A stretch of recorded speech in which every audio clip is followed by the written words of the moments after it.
আব্বা আমার 50 টাকা দাও, না দিলে আমার 50 লাখ টাকা লস হয়ে যাবো। 50 দিতাম মানে আমার পকেট থেকে টেন নিছে আগে তাই কো। তোমার পকেট থেকে নিছে আমি জানুম কেমনে? আগে আমার 50 টাকা দাও। আর তোমার পকেট থেকে কয় টাকা রাইছে? কয়টা আড়াইছে মানে 160 টাকা গুইনা গুইনা থুইছিলাম, 70 টাকার মধ্যে নাই কে। ইয়ে দিনে দুপুরে মিছা কথা কয়ে ছিল, আমি নিজে স্যাপ দিয়ে গুনা দেখছি ওখানে 200 টাকা ছিল। ওই তুই না জানো না টাকা কেরা নিছে, তাহলে তুই জানলি কিন্তু 200 টাকা আসলো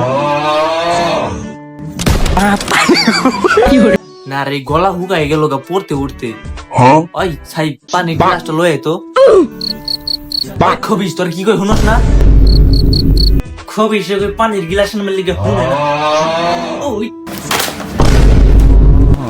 আনি তে তো সিললেন কে? এরেন পানির গ্লাস